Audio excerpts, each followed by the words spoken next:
Welcome to LOA Today. Walt Thiessen and life coach Tom Wells here. Today is Tuesday, March 27th, 2018, 9 p.m. Eastern Time, your third daily dose of happy for the day. We get 3 daily doses today, 3 doses of happy on Tuesday. So we should probably call them Happy Tuesdays, Tom. What do you think?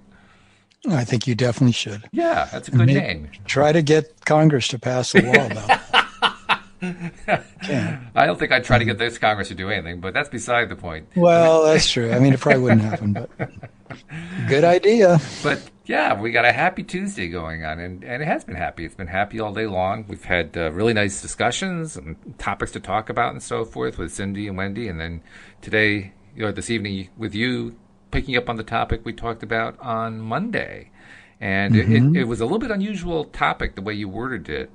So I'm going to ask you. Oh, the way I worded the title? Yeah. So I'm going to ask you to kind of like reiterate that for those who may have missed the Monday morning podcast. Because it's kind of unusual. I'll try to sum up a little bit of what we talked about, and then you can tell me what all I missed. Okay. Fair enough. But basically, the title I picked was "It is not your subconscious mind. It is not your subconscious mind that's causing you your problems." And the reason I picked that is because I, for one, have spent a good part of my life believing in the subconscious and the unconscious, and that they have a tremendous unknown effect on human beings. And so therefore, in my own life, I've always sort of felt like, at least as an adult, that there's these dark recesses in me where unconscious beliefs and assumptions and opinions and things are lurking, and who knows what all archetypal things are living there, and that when I'm trying to live my life, they can pop up and sabotage my happiness.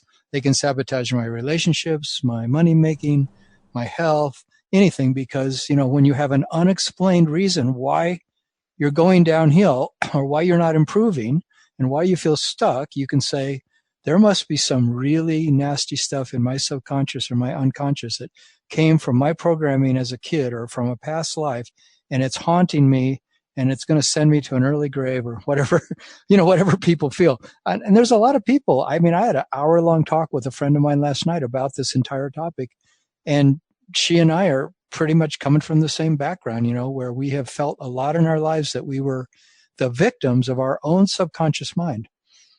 And so to be able to put as a headline a topic for this podcast that it is not your subconscious that's sabotaging you, I thought was a pretty bold thing to say, because so many people believe that. And I think if you talk to most psychotherapists, I'm guessing that they would not like somebody to be saying that to, innocent human beings who are then going to get confused by the fact that psychotherapists, I guess, psychiatrists and psychotherapists deal a lot in the unconscious and the subconscious, and helping people slowly unravel the great pain that they went through as a child or in their younger life or whenever they went through it, from a divorce or an illness or something, and they're helping them heal by healing their subconscious and unconscious wounds and bringing them into the present and all those different things. And I don't claim to be an authority on this by any means, and so take everything I say with a grain of salt.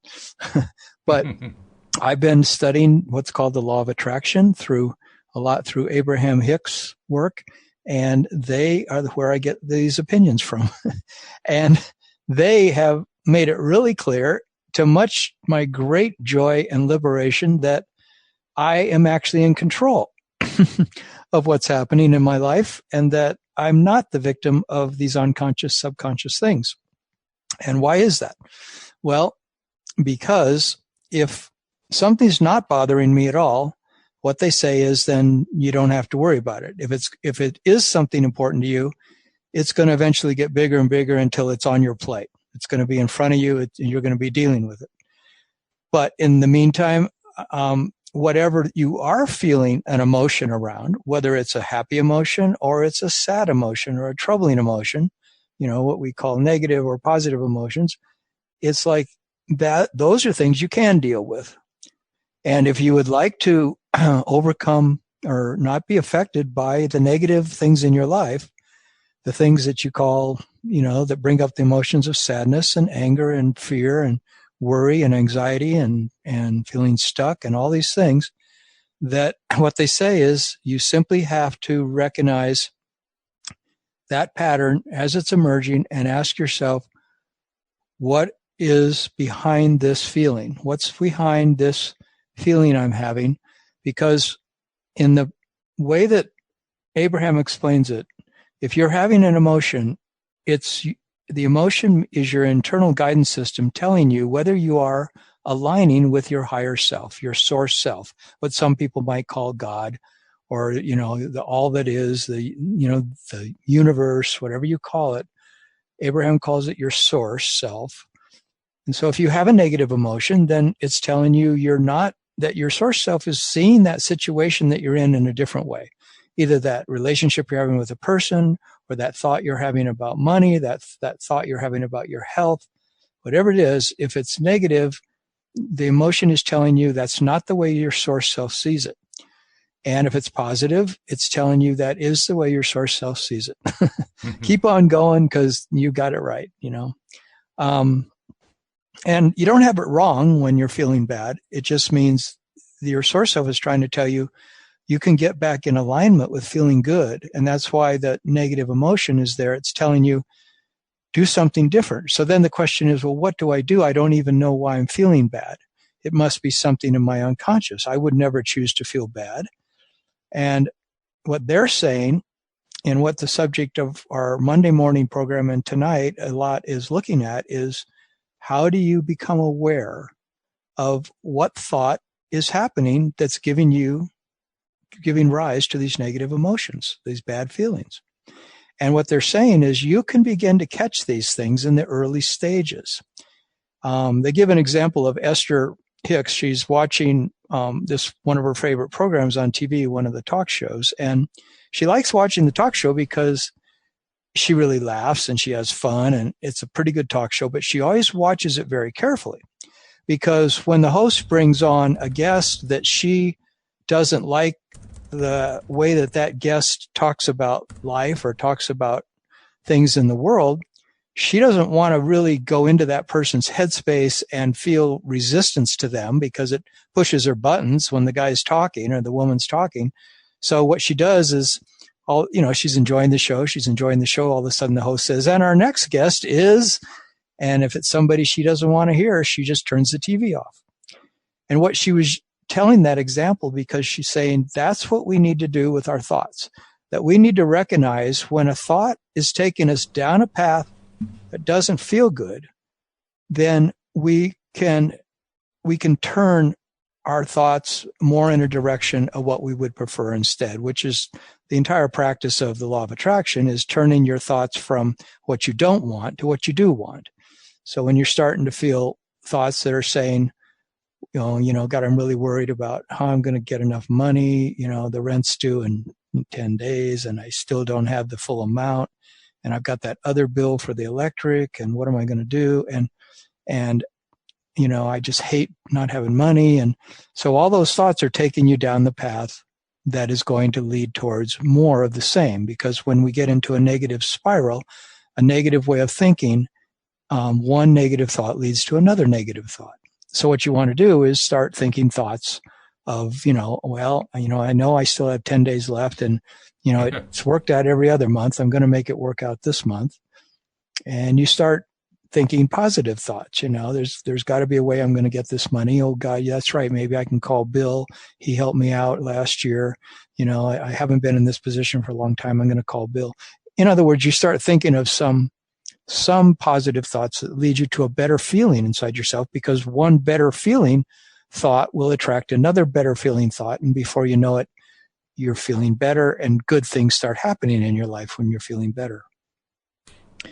So it all stems from getting away from worrying about what's going on in your subconscious mind. Yeah, and not believing that there is this boogeyman in there. That there's these things that are in our unconscious and subconscious that are just beyond our control. But what the reason it feels difficult is because we say, well, I must be creating these terrible feelings, these bad feelings from my unconscious mind, because I sure wouldn't do it consciously. So this isn't what I want in my life. So why would this be happening to me? I've been having this pattern happening in my life for 25 years, and it just keeps sabotaging my life, and it just keeps happening to me. Or I've been sick with this thing for so long. Why? I don't know how I'm causing that. Why would I ever choose that? And what Abraham is saying is that, relax a little bit and accept the fact that that's just the way it is. We are choosing it, but we don't recognize how we're doing it. That's all.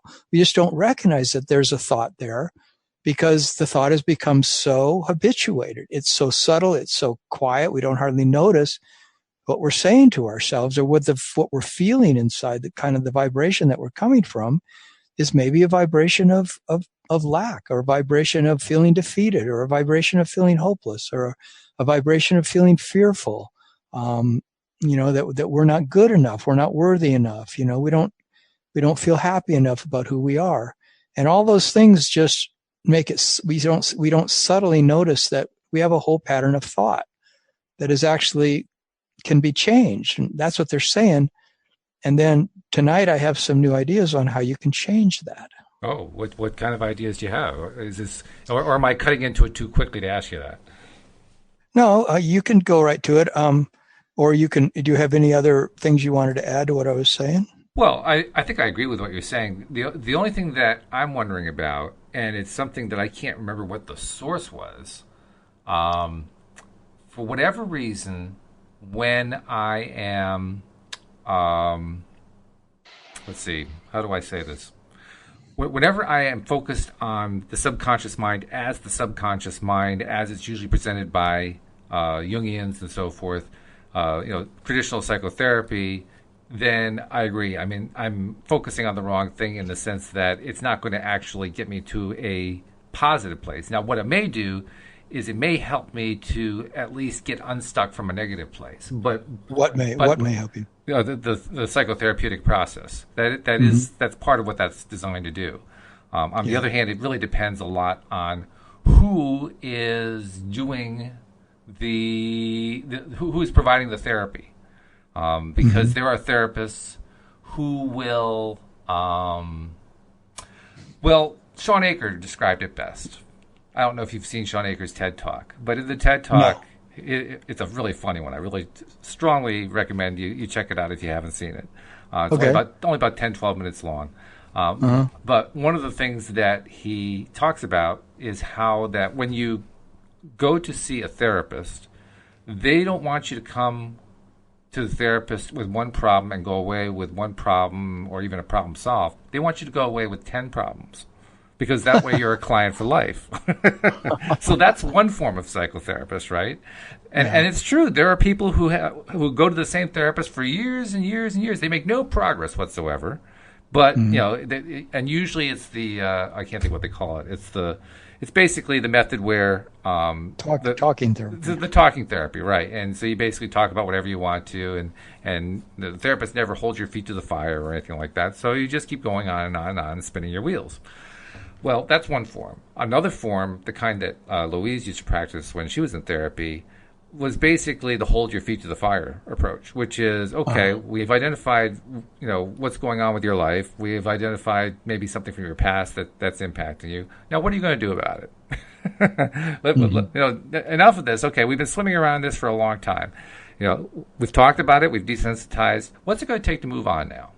So there's two different ways to deal with the psychotherapeutic approach, I think. And the second one, I think, has merit.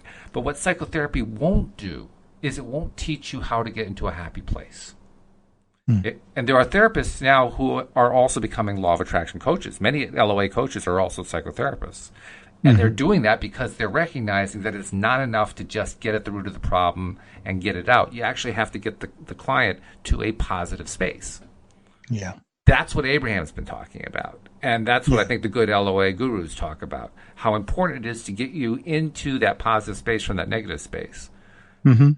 So there's a whole new branch of psychology that does nothing but focus on positive, or not nothing but that, but that's what instead of focusing on all the dysfunctional aspects, they focus on how do you focus on positivity and go directly there? Now, I want to interrupt, if I can, for a Oh, second, please. because we have a listener tuning in who Okay. is looking to join us on the program. It's actually my friend Lucy from the Hartford area. And she's saying Great. she's having trouble hearing me on Zoom. So I don't know if she's going to hear this or not, but I'm going to unmute her and we'll try to bring her into the podcast because she typed to me that she's got some pretty cool news. Lucy, can you hear me? I can. I fixed it, and thank you. Oh, good. Hooray. Well, thank you for joining us. How you doing? Mhm. I am doing extremely well, as you might imagine, I with can all of this imagine. new manifestation skill. Yeah, and I can tell from the chat note that you put in that you've been applying it. I won't give away Yes. your news. I'm going to let you tell the news. What's the news? Wait, first I want to say hi to Tom. Oh, sure. Tom, Oh, hi, right? Lucy. Yeah, hi. Thank How you. are you? I'm wonderful. How are you? I am so good. I just want to say I didn't get to say much to you last time because I was just so enamored with the idea of being on a podcast in general. That's Yeah, great. But right. like your voice is super relaxing. Oh, really? Trust me, Oh, it that's is. nice to It's hear. it's soothing. And I Oh, actually have cool. a note about like my my take on why relationships might be something that is being drawn to you. Uh-huh. So I'll mention that later. So Great. I manifested a job, not just any job because I already had a job, but I there's a state regulation that requires me to have my bachelor's degree within a time frame that it didn't make sense for having a full-time job and finishing school. And so I started thinking about going to school full time, which means I would need a part-time position. And I kept saying to myself, then I need a part-time position because I'm going back to school. And part of the issue, or part of the situation, I should say, is that my um, my industry, early childhood, Hmm. has grants that pay for school. So right now, school is free under certain circumstances of me being in a position. So I can't not work and go to school. So I have to maintain some type of position. So I Oh, manifested the job that I wanted at oh. the place that I wanted, and there was not even supposedly an opening. Ooh, that's Oh, nice. congratulations. That's a great story. So it's And gonna we'd hit love to all hear of how you. you did it. Um, so much like the relationship, I forget which woman it was who joins you that discussed part of a relationship is that there's a previous meeting between the two individuals before anything actually happens.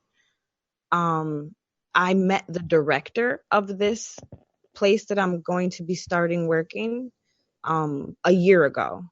Hmm. And I liked her charisma. It's almost as if she knew a secret herself, right? Uh-huh. So she was more of a coach than a boss. Huh. And she was a speaker at a class that I was taking. And immediately, a year ago, I said, I want to work for her. So it started a long time ago. Wow. Um, and then I moved to the street that it's located on. And so it's Huh. across the street from my house, Oh my God. Oh, Well, whoa, talk about whoa. manifesting. literally across the street from my house. Wow. Well, So, you should be running this podcast. so I have a joke for you. It's a pretty funny joke. Yay. How do and at first it started as a real question and then I laughed at myself.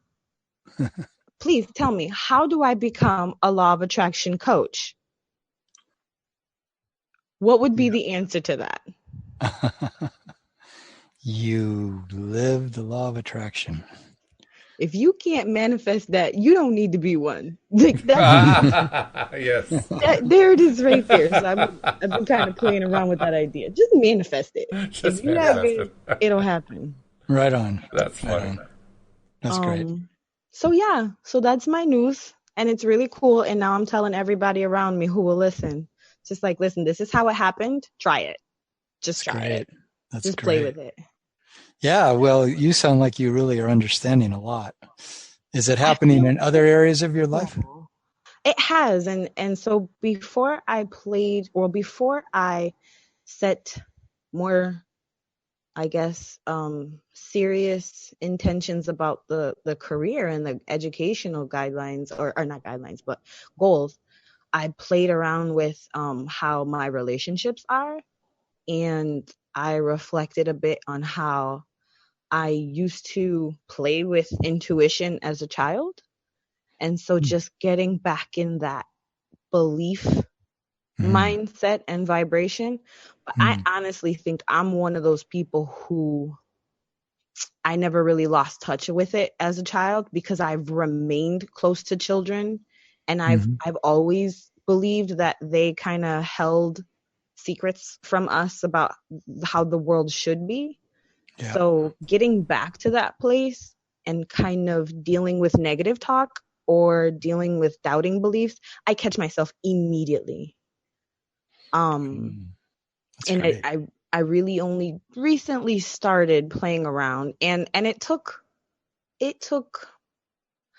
there's been some discussion about the difference between action and work within some of the recent podcasts. And so it didn't take work in terms of challenging tasks or even thoughts that were energy draining, but it did take a lot of time. But all of the time spent on thinking about those things that I wanted to happen was all excited feelings through the whole time. I was just like, yes, this is not only possible, but it's also real. Thank you, Walt, for continuing to. It's almost like I have a cheerleader when I tap into, when I log into listening to the LOA today, because it's just like it's almost a coach in and of itself. The day you guys end this is the day you will have more clients, because everybody who listens to it will just need a coach.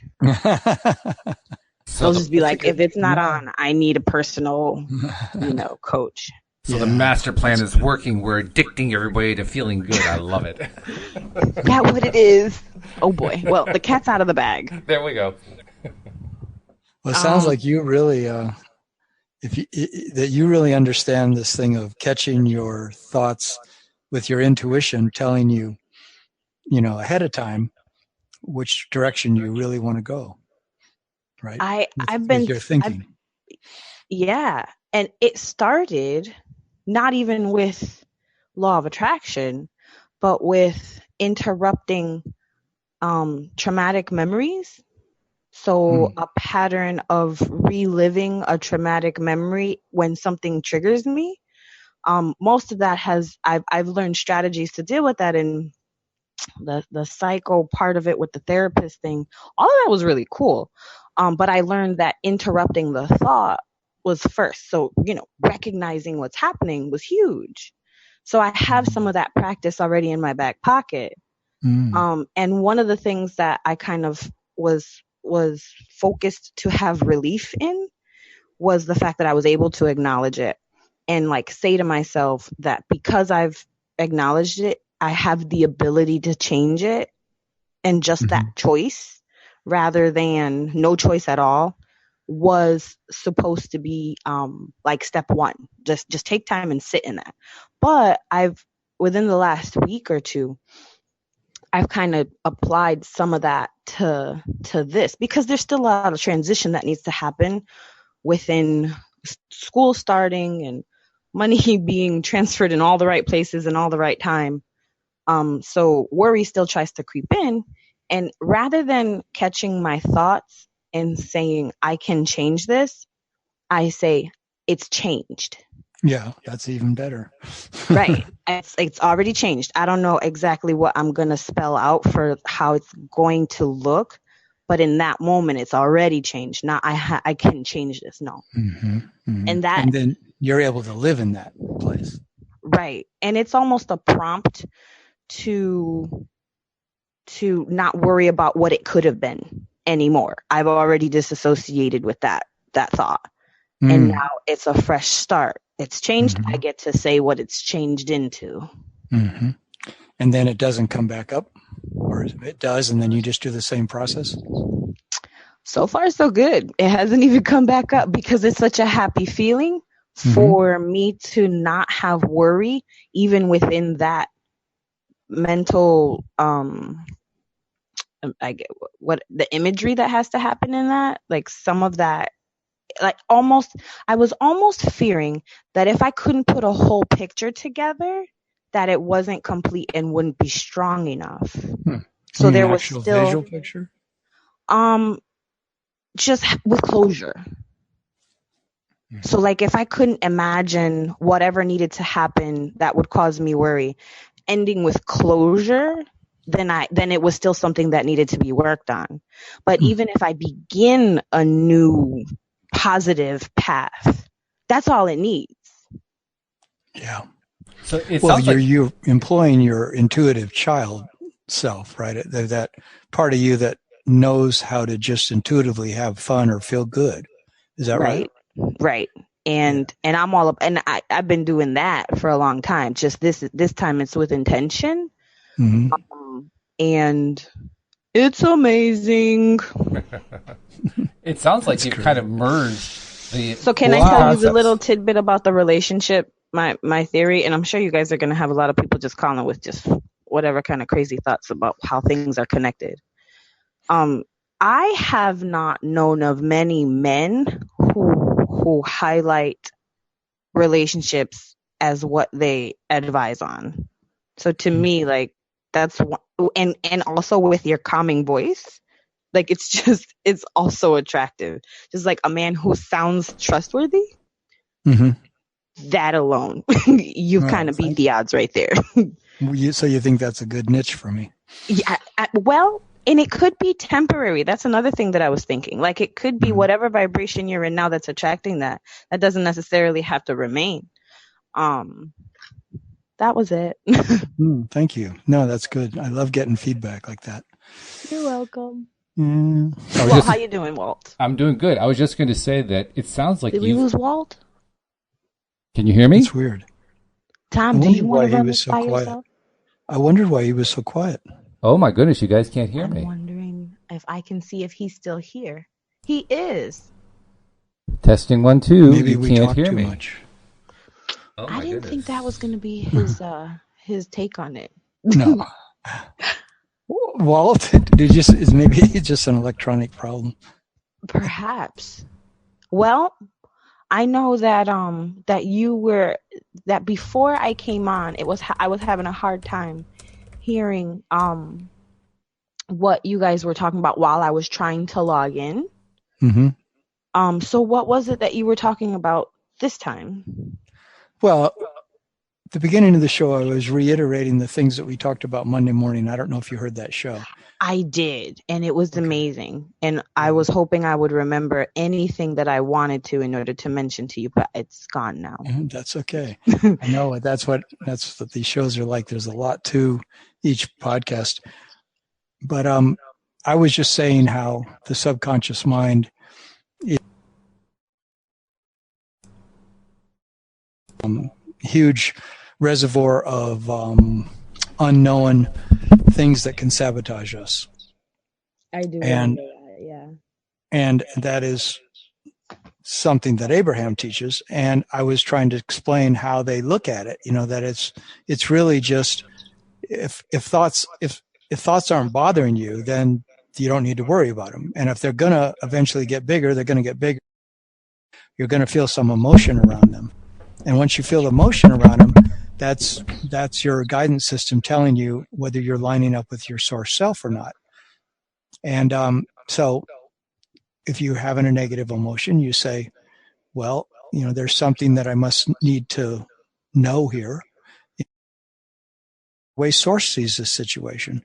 And that's where you begin to notice the thoughts in the early stages, and you can notice the thoughts more and more in the early stages if you're doing meditation in your life. And if you're staying, like in a place of appreciation, maybe you do an appreciation journal, you talk about things in your life that you appreciate a lot and you do meditation, then you're highly tuned. And when the thoughts come and the feelings come, you more quickly recognize, well, I can see what I'm thinking there and I can see why that doesn't work. And therefore you can begin to think thoughts more in the direction that you want to go. basically Abraham saying that's how you deal with what we call subconscious. It's like it's really just all these thoughts actually are conscious. We're just not aware that we're doing them. We're not aware that these thoughts are happening, and usually we're not aware until we have some momentum going and we feel bad, and then we say, "How did I get to this place where I feel so bad?" Well, you got there one little thought at a time, but you don't notice because maybe a person's been thinking that way ever since they were a little kid, and so they don't notice that one thought leads to another. So Abraham's saying you got to get really good at noticing how each thought is coming up. So if something's happening, you can say to yourself, why is this happening? Why is this particular situation coming up? And by asking that question, you can begin to then listen and ask yourself, oh, I guess I was thinking this particular thing that could lead to this negative feeling. And wow. Anyway, it's a beautiful subject because it's sort of like how to get very precisely aware in every area of your life of the things you're doing that could be sabotaging getting what you want and having the life that you really want. Yeah, I'm curious to. I will become aware of, I want to say, because obviously my inner self is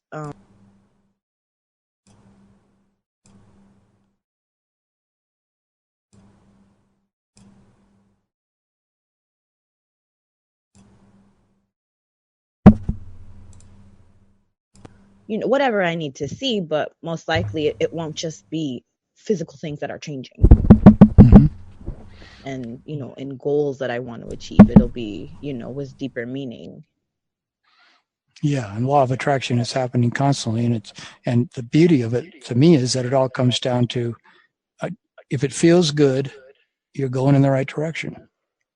And if it feels bad, that's your emotional guidance system telling you that source doesn't see it that way. The beautiful thing behind this whole life is that it's all designed for our good.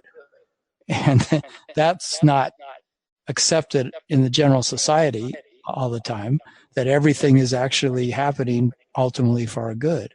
Mm-hmm. But if we accept that, then we can say, well, then that's why I have an emotional guidance system. It's telling me if I'm on the trail, on the path of my good or not, or am I deviating? Am I going off on a tangent? And that's why I'm feeling bad. Am I following a line of thinking that's making me attract more negative thoughts and therefore more negative feelings. One thing that I love about all of these teachings is that it obviously it applies to everyone, but it also applies to all ages. Mm-hmm. So it's not one type of method for this group of people, and then you have to figure out what works for a different group of people.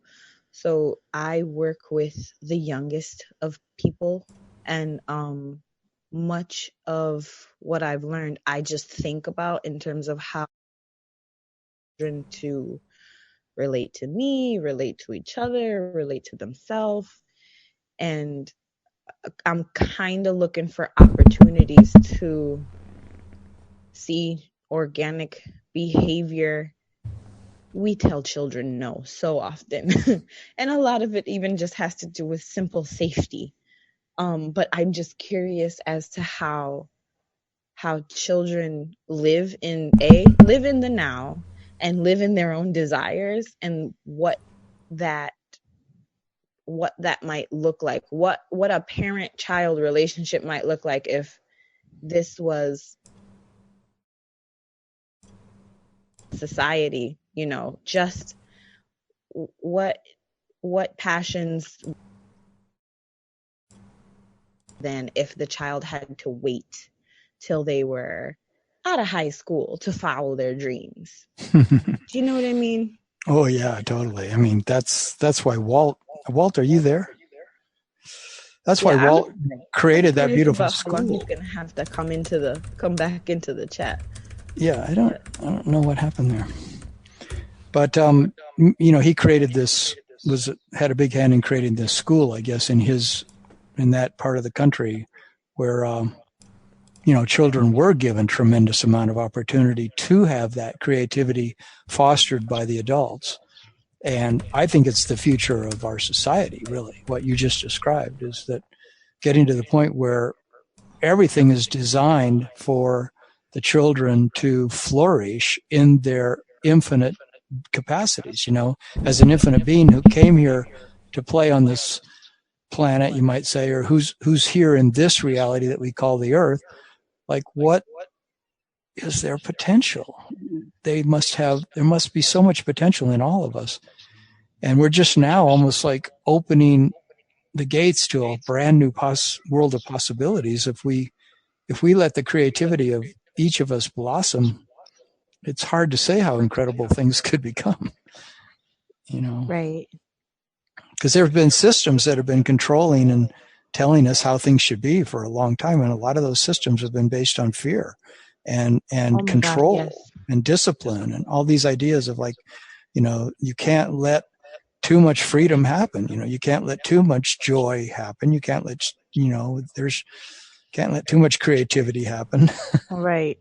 And through the history, the perception of people obviously has changed in every era. Things that were once held sacred are debunked. Yep. We don't always, learn from our history of success or failures. I'm wondering about also children just being allowed to explore and things like that within the realm of an unsafe society. And sometimes I'm sorry, Walt, are you there? Can you hear me? Yeah, now I can hear you. Oh, yeah, you're back. I've been trying like mad to reconnect here. I'll bet you have. I don't know what happened here, but the settings went completely on me. That's so weird. We held it down. You did, and you did a great job. I've been listening. I just couldn't talk. Well, that was the big revelation of tonight that I was going to tell. That has to do with that. Well, then you did a good job. That's why it happened, and I'll explain in a little bit. But Lucy's in the middle of explaining something. Go ahead. Oh, I was just gonna see. Now I want to know. Were you gonna say something about technology? No. I was okay. going to say, about a way that you can learn a whole lot about why things happen by asking the question, why this now? It's like this amazing technique that if we're ever confused about how are we creating our reality, we can ask, why would this be happening right now? And then sit back and see what comes, see what our intuition tells us, see what our thoughts tell us, see what we notice, because that's telling us how we're creating our reality. And therefore, it's not our subconscious, it's not our unconscious, there's something definitely being shown to us in that moment. Like there's a reason that Walt's mic went out. Yeah, the universe. And is it that Walt's inner being will be the only one to share why, or not share, but reveal why? No, I think we're all experiencing why. But, okay. We could put words to it or not put words to it. But, I have my idea of why it happened, but I don't know what you guys would feel. Can you guys hear me still? Mm-hmm. Yes. Okay, good. Because I knocked out again. I mean, there's something very strange with the settings here. And I think the answer to your question is, the reason I couldn't talk is you guys needed to talk. The universe was saying, Walt, shut up. Yeah, that's what I was feeling. There was some reason. This happened to me today with this friend of mine, this woman that I've been dating. A weird thing happened with our email and texting, where her things she texted me started coming in on my emails, and they were coming in this weird way, and it wasn't happening with anybody else she was texting except me. And later on, I realized it's because I was hearing what she was saying different than the way she was delivering it. And that's why it happened. Because when I asked why this now, it verified this feeling in me that she was texting me certain messages, but I was hearing them different than what she meant. Through my own filtering system, because in relationships, I filter based on what my expectations or fears are in the relationship. That's amazing. Anyway, I think that's how a lot of things are happening.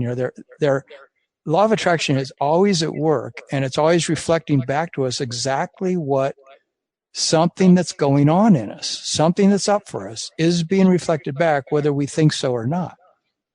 But if we take the time to take a step back and ask, why would this be happening when we don't know, when it's not obvious, that we can actually learn a whole lot about what the universe is trying to tell us and what Abraham is saying, and it's always something for our good. It's always for our good. Okay, so it's my turn to share then, because Go. It happened to me too. And if it's good for all of us, then it's good for all of us. Yeah. So, wow, that's pretty amazing. I have always, a simple way to put what I was just going to say was, I won an award for being the most optimistic person.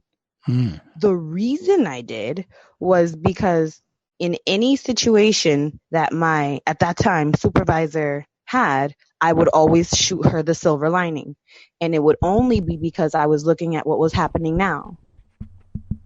Like, it could be this, it could be this, it could be this, but it's this, and she would always say, wow, you always have the ability to frame things positively, and it's, and it's real. So that kind of comes easily to me. But I was going to say, like, it happened now, yes, so that we could talk, but also so I could feel like I'm hosting a podcast.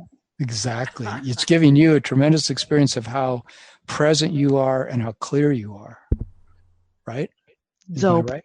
Oh, so dope. That's what I hear. Yeah, so dope. And now it's on the interwebs. Yep, and you can take it and you can sell it. You can say, well, here's me on my podcast if you want to listen to me on my podcast. My 2 minutes. Hopefully more than that. It makes no difference. It happened. Yeah. And you're as clear as we are. Or clearer than me. Amen. Amen, sister. I kicked out. Can you guys hear me again? Mm-hmm. You can. All right. Boy, this board is giving me a hard time tonight. And apparently I am supposed to be quiet. So maybe I'll just shut up and let you guys finish the podcast. I'll just sit out of it. No, I think now it's time for you. Oh, no, it's time for me. We'd like to hear your input on anything that's been said. Oh, geez. I've been focusing so much on the technical, I'm not even sure I can give you an intelligent response. What I want to go back to is like the early part of the conversation and reiterate congratulations, Luci, for what you manifested, not only with your new job, which was fantastic, but also you've been demonstrating throughout the whole conversation a whole bunch of ways you've been really focusing on developing the skill since you and I and Louise and Shane had our conversation a few weeks back, whenever it was. And so I just want to commend you for that. I think that's terrific. You're really making some great progress. Thank you.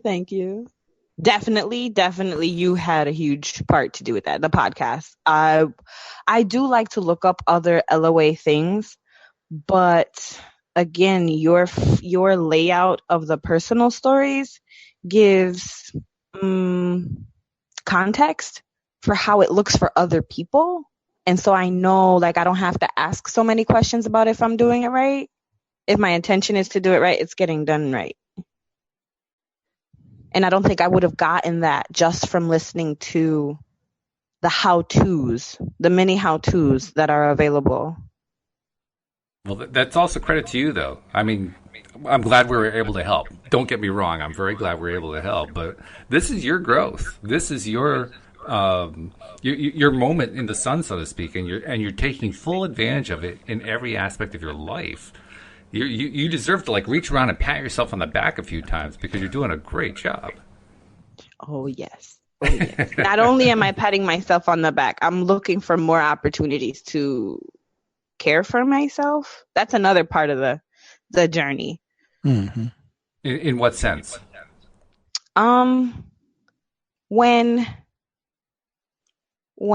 putting on a new lens for how the world works, you have what's right in front of you, and then you have your surroundings.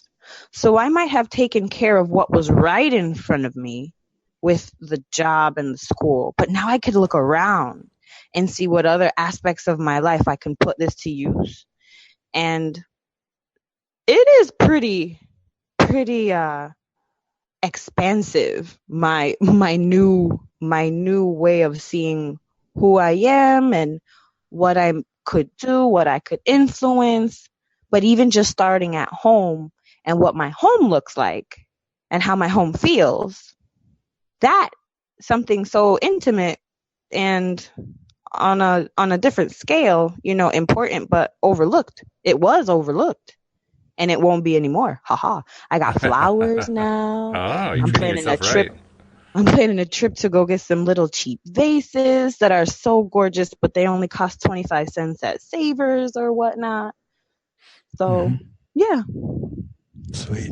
So not only have you completely grown away from any concern about the subconscious mind, you are actively involved on the conscious level in a big, big way, and you're loving it. You're diving in. You're jumping in with full enthusiasm, which is the best way to do it. Yeah, because I believe it. I believe it in the real way believe means and the real way faith means, not like the faith kind of maybe it'll happen if I hope strong enough kind of thing.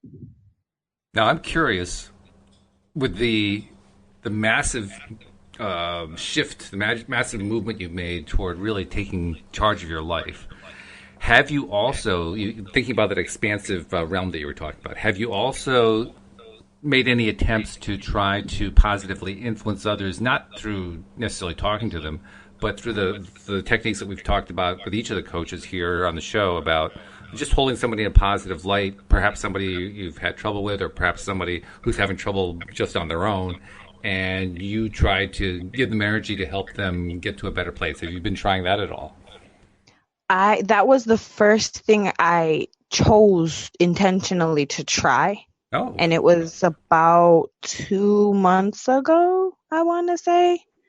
And it started with, I guess, like a few, a few direct strategies of wording things in the now.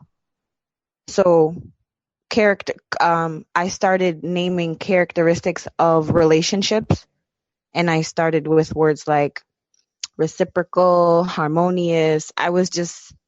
Uh, um, I was sharing, I was being grateful for those parts of the relationship that at that time were not as strong. mm-hmm. And I did that for about 15 minutes, and I didn't even realize the importance of my emotional vibration at that time, but it was in a good place. Well, yeah, if Um, you're in gratitude, you're in a very good place. right. I guess that all adds up. It And does. I was also humble, because of again, that was one of the first attempts. So I was also in a state of thankfulness that it was possible. So I was already in a state of believing, although it was somewhat of a test run. Most likely because, as you know, I already knew that I was a very in touch with myself type of person. So it's a matter of just being intentional and seeing what the outcome can be in a short amount of time. Mm-hmm. So the day that I did it, it was like a morning. I took 15 minutes before anybody else got up. That day, those relationships were different. And in the coming weeks, rather than the relationships immediately changing dramatically, I was able to see how I influenced the relationship's outcomes, but in a very subtle way. So one of the words that I used was harmonious. So I learned that even in those challenging times, they were harmonious because my actions were creating and contributing to the negative things that were happening. And what happened was I recognized it. So I was able to change my behaviors without trying, I should say. It was just an awareness that hadn't been there before. Yeah, I like the word subtle that you used. I mean, harmonious is good, but I especially like subtle because it very nicely conveys the idea that when we're influencing somebody else, it is a subtle process. It's not overt. It's not in your face in any sense at all. It happens so far in the background, the other person might not even know it's happening, other than the fact that they see things improving in their lives. Yeah. And I brought it up after a few weeks, and they were just like, "Oh, that happened? Okay." It was just like, "Hey, I'm aware. You hop on the train when you need to. I'm already there." Yeah, that's a cool place to be, because now you have a tool you can use anytime you need, whether it be a relationship or maybe just somebody you care about who's struggling in some way. It has nothing to do with your relationship, they're just struggling, because it works in those cases too. And all of a sudden, just by learning to apply that technique, so to speak, all of the people around you get to a higher vibrational level. It's cool. Oh, yeah. Yes. So all of that. Yes to all of that. So what you did, Lucy, is you wanted relationships with some people to improve, so you chose all the words that would represent that type of improvement, and you just focused on those ideas. I did. I said I was grateful for, the things that I wanted, and I didn't just do it once. I did it maybe a few times a week, because I also believe that I didn't have to revisit it. That my feelings toward it were stable, even though I wasn't intentionally focused on it. You were doing it in terms of certain people or certain relationships between certain you people. and them? Okay. It was specific people. And the relationship between you and them, right? Correct. Okay. Got it. Yeah. Cool. Yeah, it's like almost like segment intending, what they call segment intending. Yeah. I've never heard of that. Describe that, just fill it in. It just means that, let's say you're going into work, and on the way to work, you say to yourself, what do I really want to experience today? And then you name some of the words. I say, well, I really want to feel playfulness today. And I really want to feel a lot of heart with the people that I communicate. And I want to have great communication. I want to have clarity, and I want to have fun. I want to feel peace inside myself as I'm going through my day. I want to feel ease about the way things work out. And so that's called segment intending. You can do it when you're going to a party. You can do it when you're going to see somebody you love, when you're going to see a friend, when you're going out to eat. It's like any time you can be intending for the next segment of your day. You can do it in the morning when you first wake up for your whole day, but then you can do it for a particular thing. I do it a lot, like I'm driving over to see somebody, and then on the way I say, well, what do I want these next few hours with this person to be like, And then I just let it go. And I found that over the years of doing this, it really massively affects what my experience is when I get there.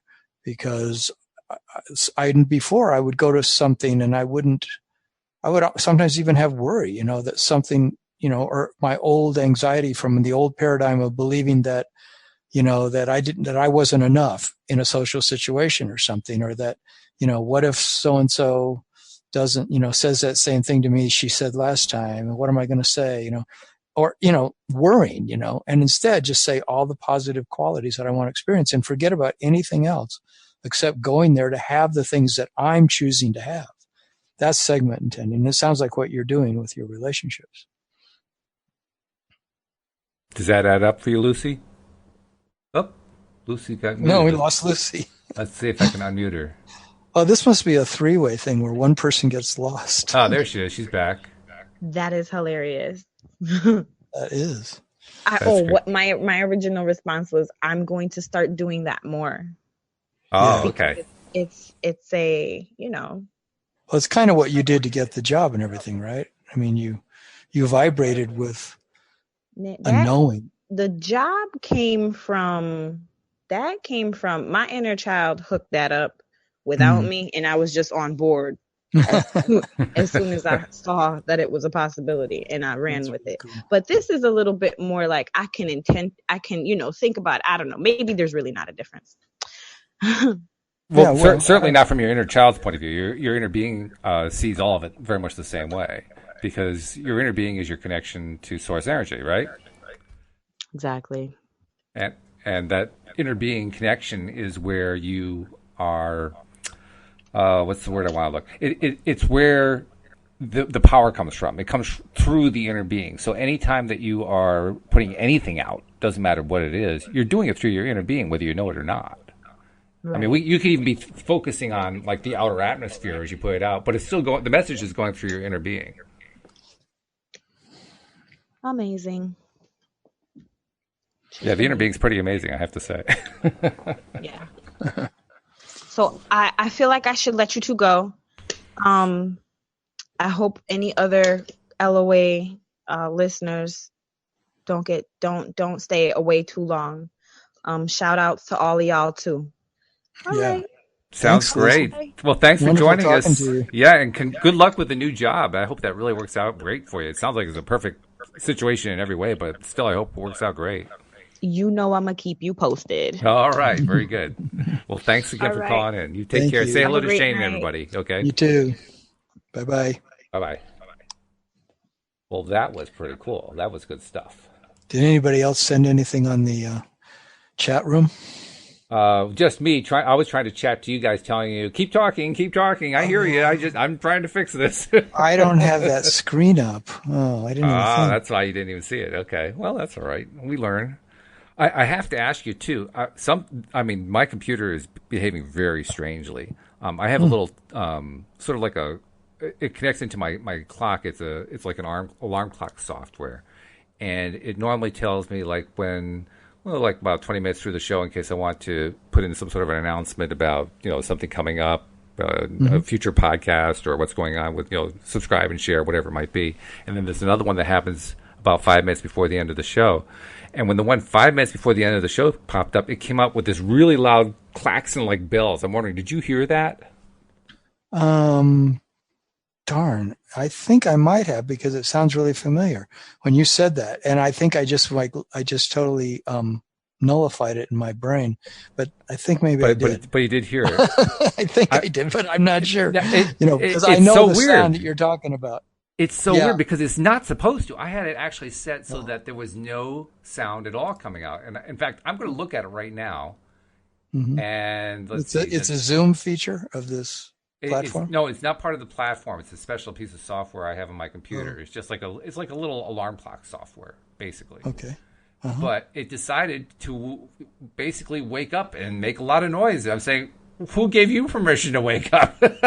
Wow. I mean, it's just strange. I think I heard it, but if it happened, it was when we were talking so intensely, Lucy and I, that we just completely blotted it out. But maybe it didn't happen. Maybe it's just in my mind, because I know the sound you're talking about. And the really bizarre part, I just checked the settings, and the volume setting is turned off. So it's not supposed to be playing anything, but it came through anyway. I'm thinking, okay, I think it's time to reboot my computer after the show. I think that's what it really means. It's time for a reboot. Okay. But that's all right. Hey, I really do believe that what happened needed to happen so that you and Lucy could carry on the conversation. And, I ran into some stuff, that's all right. I went into coaching mode. Well, the two of you were really going off really good there. I mean, you were just, you were really diving into the topic. And I kind of felt bad that I couldn't join in because I really wanted to, but you guys are doing great. So, actually maybe this is like the first step, because one of my goals with the podcast is to get it to the point where I don't have to be in on every podcast. Well, right now I still have to be because I'm running this board, which is currently giving us a little trouble. But eventually I want to have the board available so anyone can run it. Well, maybe this is like the first little mini step toward that direction. I don't know. No, it's good. It gave me some ideas of how maybe I could have a coaching podcast, and then if people wanted, I could coach people on the air, and then if they wanted more coaching, they could sign up for sessions with me. But interesting stuff. Well, it's been good no matter how you look at it. It's been a good hour. Anything else? Is there anything you wanted to touch on before we shut it down? We don't have the same kind of time limit we normally have, but if we haven't completely covered the topic, I want to give a chance. I feel like I could make a little bit more clear about this stuff. That to get clear on what thoughts are precipitating what's happening to us is, it seems to be that's the crux of, not feeling the victim of something unconscious or subconscious, is that we can get good at it. And Abraham said it's sort of like if you're noticing that this emotion is coming up and you can't pin it to some train of thought. Well, one thing you can do is say, why this now? That's a really good thing to do. Just say, why would this be coming up right now? But then you can go back and say, well, what was I thinking about when I started to feel this fear? What was I thinking about when I started to feel this sadness? What was I thinking about? And they said, usually you'll find it. And that it's like touching around and finding a sore spot when you're trying to figure out what's hurting in my arm, and you start touching your arm in different spots, and finally you find, oh God, there it is. And then you kind of start rubbing it, and and they said, and that's basically what you do with your thoughts when you're wondering why you're having a bad feeling. You sort of think, you look around until you find, oh, I know, it's because I think I might be feeling sad about the fact that I didn't get a call from, so-and-so. And I really did want a call from so-and-so. And I thought she was going to call me. And I think that's really what's bothering me. And that, and then you start seeing it, and you start seeing how that thought led to another thought. So, they're just saying that if you're doing enough meditation and you're in this place of appreciation in your life, you become more and more sensitive. You're tuning your vibration to be sensitive to what's going on in your life. Just like Luci was explaining, she's really sensitive to what's going on in her life. That's the kind of person she is, but she's even getting more and more tuned to being that sensitive person. Mm-hmm. Then you'll catch these things.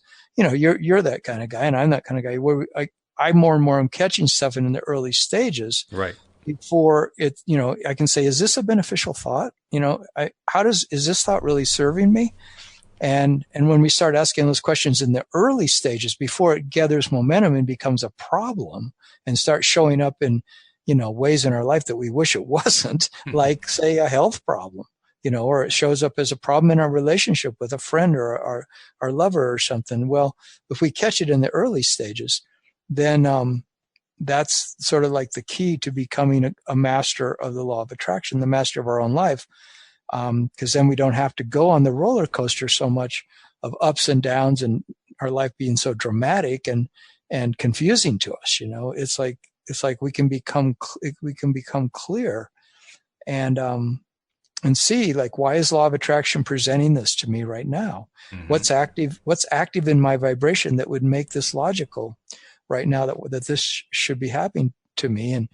And they say that eventually, and I'll end it here, that that if you keep asking why would this be happening right now, that pretty soon your answers will become more. You'll start seeing that the universe is giving you every little indication for your good. That's what I was saying when I was talking with Luci.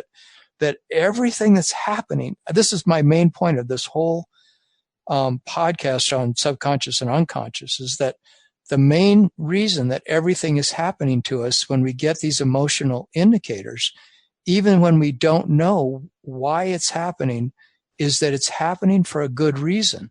In other words, our source self is trying to get in touch with us by bringing up the fear or the sadness or the anger or whatever's coming up, because it's trying to tell us that there's a better way to think about this. There's a better way to go on the thing that's bothering you. And pretty soon you start seeing, oh, it's happening because I'm good. It's happening because I like good things. I like good things to happen, and because I'm powerful and I'm important, and Source loves me, and I'm worthy, and because good things happen to me in my life, and things are always working out for me, like we were saying on the last podcast. And mm-hmm. So you start seeing that everything that's happening to us is for our rejuvenation. It's for our resourcing ourselves. It's for our validation. It's for knowing more that life is meant to work out for us. So that's all I wanted to say is. Yeah, no, that's good. I actually want to add something to that. Yes. As you were talking there and exploring really nicely the relationship between just simply focusing on what you want and catching it early and and taking your mind off of the stuff that's not serving you and so forth. One of the things that kept coming back to me is something that's been coming to me in a lot of the podcasts we've been doing. It came to me with Wendy. Wendy's been talking about her Project X lately over the last few weeks, and as she talks about that, it's occurred to me. It's occurred to me when I've been talking with Cindy. It's occurred to me each week when I talk with Joel, with David. I mean, everybody that I'm talking to, the same thing keeps coming up, and that is one of the ways that we try to figure out how, and we just talked about how figuring out how is actually working against ourselves. One of the ways that we try to figure out how is we try to understand why something hasn't yet manifested. Because really that's what the how is all about in many cases, not all cases, but in many cases, wanting to know how is really wanting to know why hasn't it manifested yet. And how is how could I make it manifest? How could I make it manifest, or how could I do something different in order to allow it to manifest, or whatever? You know, I want to understand so that it'll now manifest. Yeah. And the thing that has occurred to me over and over lately is that we need to stop looking for it to manifest. And that sounds so counterintuitive.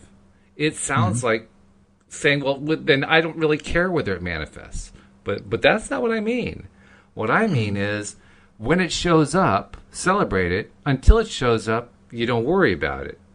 And when you don't worry about it, then you're less concerned about how is it going to show up? What am I doing wrong? And you're able to stay more on feeling good, feeling happy, celebrating, focus on the other person. If it's a relationship thing, hold them in the positive light. You're able to do all the things we talk about doing. It's only when we get worked up about, well, why hasn't it shown up yet, that we lose our focus. Yeah, that's right. Yep.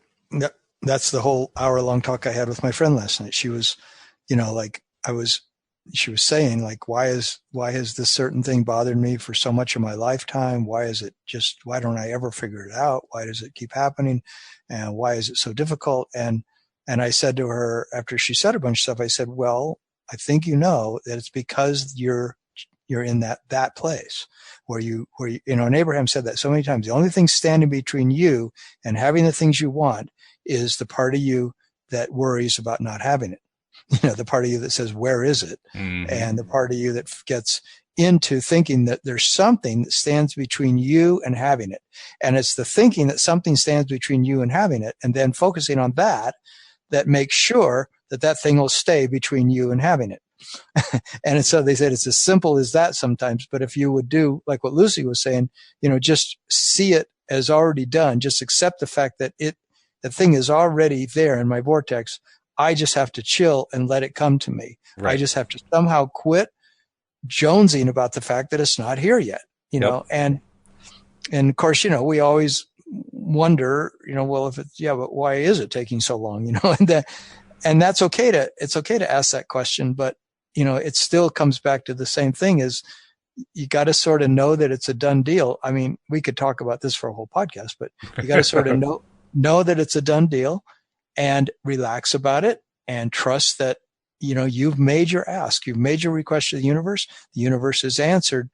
That's why Abraham said 100% of our job is receptivity to well-being, is to be receptive to receiving our good.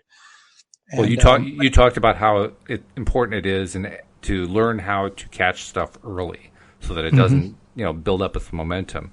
And I would put this thing of, wondering why it hasn't shown up lately, why hasn't it shown up yet?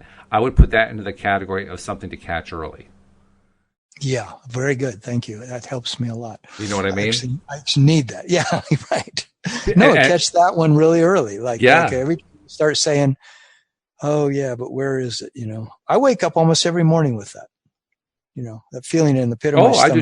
I do too. Where is the extra money I need? Where is the relationship I need? Where is the health? Why do I still have a little bit of a health problem? And that's why I bring it up, the fact that, like you, I also do the same thing. And I'm basically trying to put out on the public airwaves my intention to stop doing that and to catch it the next time I do it. So the next time I find myself wondering, well, geez, this stuff hasn't shown up yet. When hasn't it shown up? Oh, that's right. That's that thing I'm not going to do anymore. I already committed. I said on the airwaves I wasn't going to do that. Well, I better not do it then. I better shift my mind right now. I better actually find the thing that is actually the good side of it, the enjoyment of it, the excitement of it. Oh, yeah, okay. That's right. That's how you turn this around. I mean, this is the thought process I need to get myself into whenever I hear myself saying, why hasn't it shown up yet? Yep. Yeah. I mean, to me, it's a tremendous amount of trust that the universe, that life knows what it's doing, and my source self knows why it's giving me what it's giving me, and that I can relax, and that the more I get happy, the more I start to have fun, the more likely, like you were just saying, these things I want, they're just going to flow to me. They're going to flow in their own timing, and it's a perfect timing, but I got to chill a lot. And it's this huge trust in life being a benevolent and benign process that's designed to work for us. Mm-hmm. And as opposed to, because I was really realizing that today, like I've had for so long this little, well, I used to have a big, belief that life is a crapshoot. It could just as well work for you as it could send you to hell. It's like it could just as well, like things, you could just as well have things work out really good, or you could be totally devastated. And it's sort of like, and when I was hearing this stuff from Abraham today, and they're saying you got to understand that the entire universe is always looking out for you, and it's all for you. The whole universe is designed for you. It's all for you, and it's all for your good. That is a huge acceptance. Like really, the whole thing is designed for my good, and that well then I'm free. Then I'm like a little kid. I can just go. Well, then I can really play. I can have a whole lot of fun because the universe has got my back. It does. And more than that, what a phenomenal design. I mean, because it has to do this for everybody, right? Everybody has to have that same thing. It's for you. It's for you, Tom. It's for you, Walt. It's for you, Lucy. It's for you, David. It's for all of us. That's a heck of a design. That's an incredible design. It's the dilemma I faced for years as a kid, which was, how can Santa Claus get to everybody's house and give every kid exactly what they want all in one night? It was like, but that's the way it is. Santa Claus gets every house, he gets every kid, and every kid gets exactly what they're supposed to have, depending on if they were naughty or nice, And it's like, well, that's what the movie The Santa Claus proved, right? Yeah. How does Santa go into the house where there's no chimney? Well, a chimney emerges. Was that the one with the tool guy? Yeah. I can't remember what his name is, but yes, that's the tool guy. Yeah, that's funny. Okay. Well, this has been great. One last thing, if somebody wants that personal touch, how do they reach out to you? I have a website called youarejoy.com, and that's the word youarejoy.com. And go there and look for the page that says first free coaching session, or first coaching session free. Forget exactly how it's worded. And you can sign up for a free coaching session with me, and we'll have an hour together. And if you want to do more sessions, then you can sign up with me. Cool. Well, hopefully next time I'll have these little technical glitches ironed out. I think a computer reboot will probably just take care of it, but I'll check it out anyway just to make sure. And so it's going to be all great next time. You and I guess we touch base next on Friday morning, so that's something to look forward to. And tomorrow morning it's going to be Cindy Chavez. So listeners, obviously we want to keep you listening throughout the week, but Tom, you and I will touch base on Friday. That sounds wonderful, Walt. Thank you so much. All right. We'll see you all next time here on LOA Today. Goodbye, everybody. Goodbye.